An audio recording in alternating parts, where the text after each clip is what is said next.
நட்சத்திர மீன் சொல்கிறாங்க இல்லையா, ஸ்டார் ஃபிஷ், அது வந்து நமக்கு இன்றைக்கி கடலில் கிடச்சிது. இந்த ஸ்டார் ஃபிஷ் என்ன பண்ணுது பாருங்கள். இது வந்து உயிரோடு தான் இருக்குது, இன்னும் சாகலை. அது எப்படி பண்ணுதுன்னு பாருங்கள். நம்ம அதை எதுவும் துன்புறுத்தலை, அதை அப்படியே வைக்கிறோம். அது எப்படி அப்படியே மண்ணுக்குள்ளே போகுதுன்னு பாருங்கள். கொஞ்சம் கொஞ்சமாக அப்படியே ஐடியா பண்ணி மண்ணுக்குள்ளே போகுது பாருங்கள். நல்லா பாருங்கள், தெரியுதுங்களா? உள்ளே அப்படியே போவான் பாருங்கள் கொஞ்சம் கொஞ்சமாக.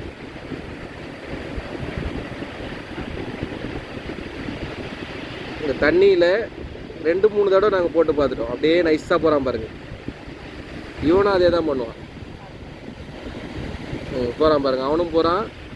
இவன் உள்ளே போயிட்டான் ஆல்மோஸ்ட்டு. இவனை பார்க்கும்போது அவன் உள்ளே போயிடுறான், அவன் பார்க்கும்போது இவன் உள்ளே போயிடுறான். அப்படியே நகர்றான் பாருங்கள். நல்லா பார்த்தீங்கன்னா க்ளோஸாக வச்சு பண்ணிங்கன்னா தெரியும். அப்படியே பண்ணி அப்படியே உள்ளே போயிடுறானுங்க.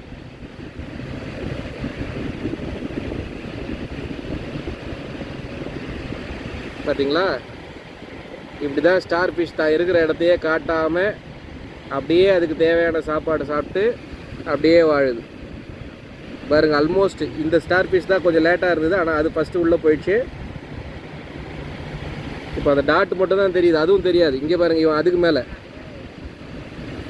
மொத்தத்தில் எவ்வளோ நேரத்தில் எடுத்திருக்கோம் இந்த வீடியோ? ஒரு 1.5 நிமிஷத்துலேயே இவ்வளோ பண்ணிட்டானுங்க.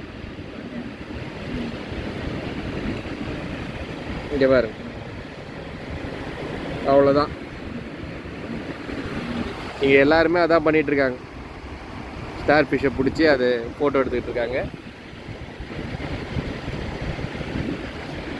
இப்போ நம்ம தேடி பார்த்தோம்னா இது கடிக்காது.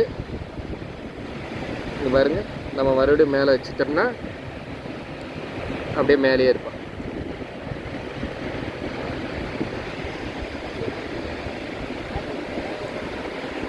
இப்போ மறுபடியும் அவன் வேலையை ஆரம்பிப்பான். கொஞ்சம் கொஞ்சமாக அப்படியே மைல்டாக உள்ளே போயிடுறான்.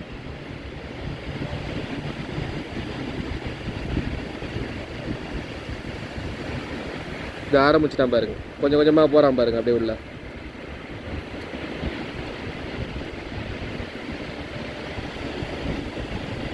நல்லா பார்த்தீங்கன்னா இங்கே நான் பார்க்குறதுனால எனக்கு தெரியுது.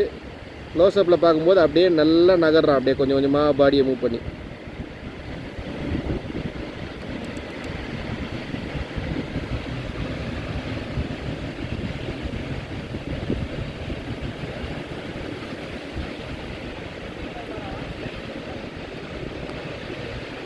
அவ்வளோதான், இப்படி தான் வாழ்கிறான். நன்றி, வணக்கம்.